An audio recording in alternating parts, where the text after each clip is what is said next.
Olá pessoal, tudo bem?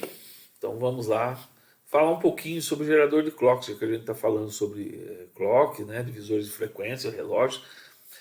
Existe o CI 555, ele é muito utilizado em eletrônica, né? Todos nós que fazemos eletrônica conhecemos bem, e a ideia é essa, né? Usá-lo na modo astável, em que ele fica oscilando, né? Ele gera um sinal de uma onda, né? Um pulso, que é positivo, né, e zero, positivo e zero, alta e zero, né? E é um nosso, poderia ser o nosso sinal de clock. Muito bem, tem vários circuitos que utilizam ele assim. Ele também pode ser usado como temporizador, onde ele tem um modo monoestável, ele tem um modo que é estável.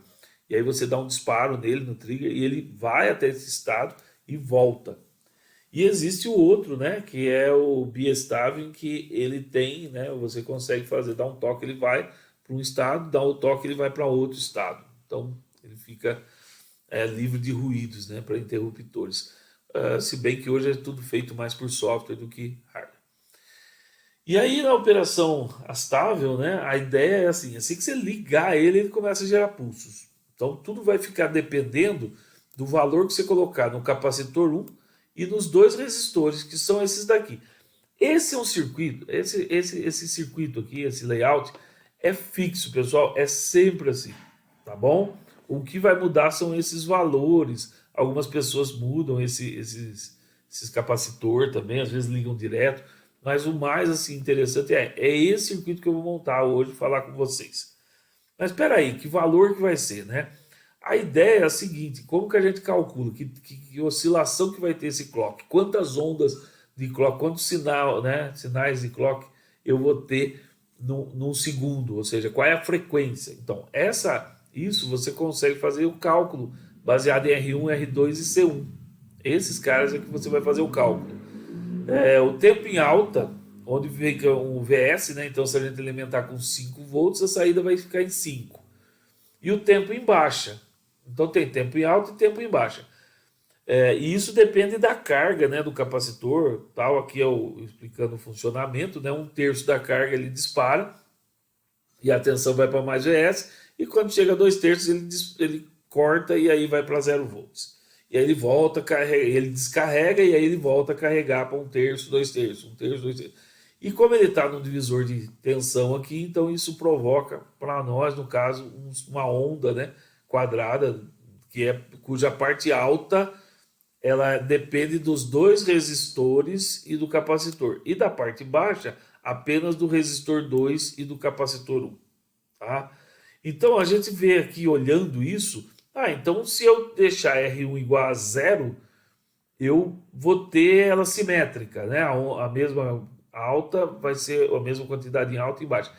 Mas isso não é muito bom, né? Tirar esse resistor 1, você não pode deixar um curto no lugar dele, né? Resistência zero. Então nós normalmente colocamos um valor muito alto, tipo 100 vezes maior, 1K e 100K, 10K e 1 mega, coisas assim, tá?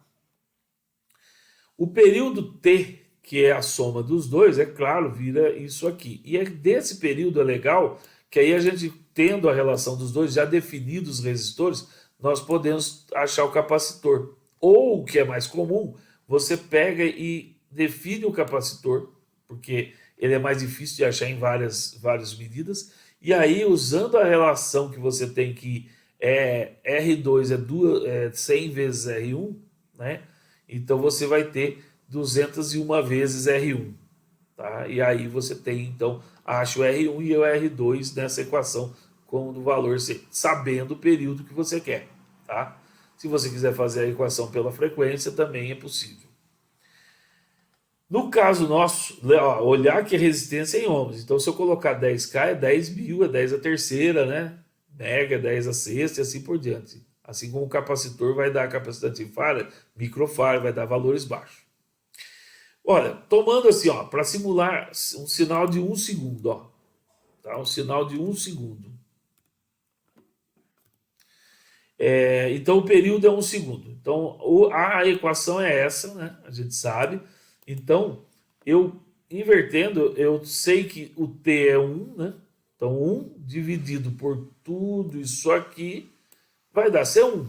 Então C1 é igual a 1, que era o período, que eu falei que é 1 segundo, dividido por tudo isso aqui, 0,693, R1 mais 2R2. Como a gente tomou 1K e 100K, então fazendo essa conta, a gente vai chegar no final a um capacitor de 6,871 microfarad. E é esse circuito que a gente vai montar lá, tá? Com os valores de 10K, 100K, 6,81, tá bom? Quer, tá? Para montar esse circuito, então a gente vê ali a alimentação, vou colocar 5 volts, nós vamos começar criando a nossa placa, né? Então vamos pegar lá, tá aqui no básico, vamos passar para todos, pegar uma placa, não vou pegar uma placa muito grande não, então placa pequena já serve para nós, tá? Deixar ela aqui e claro alimentar essa placa aí. Ó, já tá até aqui a minha fonte, ó. Nem tinha visto que eu tinha posto já a fonte. Então, alimentar positivo, número 2 aqui, e aí quando eu colocar aqui, número 1, beleza. Mas vou alimentar também aqui, tá? Para ficar já a alimentação dos dois lados da placa. Tem que ter, positivo embaixo, né? E em cima é o negativo, tá? E aí vou dar um zoom aqui, né? Mais ou menos aqui. Começar o nosso circuito aí. Agora nós sabemos que tem alimentação. Começar pegando o 555, tá? O CI tá aqui, tá? Vou colocar ele aqui assim, não muito no canto. E aí é pino 1, é o GND, né? E o pino 8 é o VCC. A gente tinha lá, né? Essa informação a gente tem aqui, né? O V+, e o 1 vai para o 0. Então, esses dois a gente já pode fazer a ligação, tá? Então, potência, tá aqui, potência, e solo, que é o GND, aqui, 1. Beleza, isso aí já tá, alimentei o circuito. Então, agora tem que ver as outras ligações, tá bom? Quando a gente vai analisar, né, a gente sabe que aqui o 6, então a contagem é 1, 2, 3, 4, 5, 6, 7, 7, 8. Então começa daqui do pino 1, a marcação, marca o pino 1 e faz, né, o U aí, né, corre o pino. Esse pino, que é a tensão de controle, a gente olhando lá, a gente vê que ele tem um capacitor que vai para o terra. Então vou colocar um capacitor nesse pino aí já, né? Vamos pegar aqui os capacitores aqui em cima, colocar, não precisa ser um capacitor polarizado, então vou pegar ele aqui, tá? Um capacitor assim, e aí a gente faz a ligação desse pino, esse segundo pino dele aqui para o terra. Legal? Então tá aí, esse já está resolvido. Dá um zoom assim um pouquinho mais para o circuito, beleza? Até aqui tá tudo ok. Agora vamos colocar os nossos resistores. Eu sei, tá, que o pino 7, que é o descarga, ele tem um resistor, que é o R1, que vai dos 5 volts nele. Então eu já ligo lá nos 5 volts e ligo nele. É 1K mesmo, ó. Então esse resistor é de 1K, mas esse cara aqui eu esqueci, ele é 10 nano. Ele é 10 nanofarad, tá? Coloquem lá, que é, ó, a gente vai seguir esse circuito aqui, ó. 0,01 microfarad é 10 nano. Então vamos deixar 10 nano. Esse cara é 1K, que ele é o nosso R1, ó. Ele vem lá dos 5 volts no pino 7. Mas do pino 7 também sai um resistor, tá? Que vai para o pino 6. Poxa vida, mas não cabe, né? Como é que eu vou fazer um resistor vindo daqui aqui? Simples, eu levo ele daqui para lá e depois eu trago um fio para cá. E é isso que eu vou fazer. Vou colocar um resistor aqui, girar ele, ó. Vem aqui, né? Giro ele e aí eu faço ele ficar aqui no pino 7, ó. Então ele tá no pino 7 e esse pino dele aqui eu levo para o pino 6. Ótimo, vou criar amarelo aqui. O pino 6 também, tá? Tem uma ligação com o pino 2, se a gente olhar lá. Então, eu vou fazer essa ligação aqui. O 6 com o 2. Essa ponta do resistor, ó, uma ponta está no pino 7. A outra ponta do resistor está no pino 6 aqui. Não pode esquecer de mudar o valor, tá? Então, tem aqui esse valor que não é 1K. Esse valor aqui é 100K. Esse é o R2, ó. R1 1K, R2 100K. Já temos então R1 e R2 ligados, ó. Ó o R2, ó. Um pino lá no 7 e o outro pino tanto no 2 quanto no 6.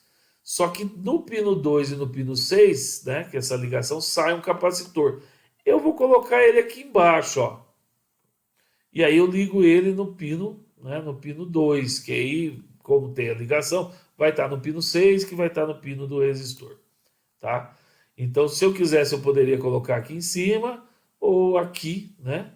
Também não vai sobrecarregar tanto o circuito. E aqui, ó, o positivo dele vai aqui na ligação com o 2 e o negativo no GND. Tá bom? Pessoal, esse é o nosso circuito. Está finalizado. Aqui o do 3 é a saída. Tá bom? Aí esse aqui, o redefinir. Tem que ver, né? Vamos ver lá o redefinir, que é o pino 4. Ah, ele vai para os 5 volts, ó. Quase que a gente esquece e aí ele não resetava, né? Então 5 volts, vamos pôr 2 aqui, pronto. Então todos os pinos foram montados seguindo aquele layout e eu sei então que no pino aqui vai sair um clock de 1 segundo. Ah, como que verifica isso? Bom, vamos colocar um osciloscópio aqui e verificar se está dando, né, 1 segundo mesmo. Osciloscópio, aqui, vamos pôr assim. E aí eu vou ligar esse aqui no GND, 1. Esse outro aqui eu vou pegar 5, verdinho, ligo lá na saída. Ele chamou de fora, né? Out. A tradução dele, né, meio complicada aí para muito ao pé da letra. Bom, aí ligando. Esse cara aqui não tem jeito, né? Ele tá, deixa eu ver aqui como é que ele tá.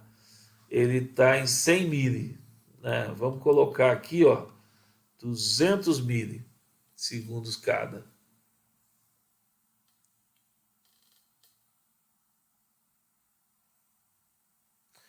Esquecemos de fazer uma coisa.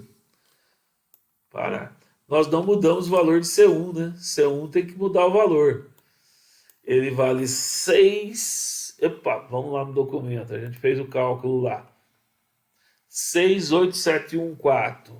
Então, voltando, ele vale 6,8714 microfarad. Agora sim. E esse cara aqui, 200 mili, vai fazer com que fique 5. Eu vou pôr 500 mili, fica mais legalzinho de visualizar. Clicar fora, rodar. Agora aguardar, veio o nosso querido sinal de 1 segundo. Vejam que ele vai ficar 500 mili em alta, 500 mili em baixa. Cada divisão é 500 mili. Então ele faz 1 segundo, mais 1 segundo. A onda, ó, o ponto de, né, a descida aqui, né? A borda de descida, ela está 1 segundo distante uma da outra, assim como a borda de subida. Mais ou menos, a borda de descida está um pouquinho menos, porque também tem uma diferençazinha, mas vocês têm que olhar bem de perto para ver essa diferença, né? Não dá para ver tão fácil assim, não. Vocês vejam que ele fica em alta, né? E em baixa, né? Um pouquinho mais ele está ficando aqui em alta, né? Que é esse 10K. Não é simétrico, mas ele é muito próximo de simétrico e funciona muito bem. Tá legal? Então essa era a aula, pessoal. É mais demonstrar o uso do 555 para gerar um sinal, ao invés de você usar um gerador. Você não tem como comprar um gerador para colocar no seu circuito. Então você usa o 555. Bom? Então até mais. Valeu!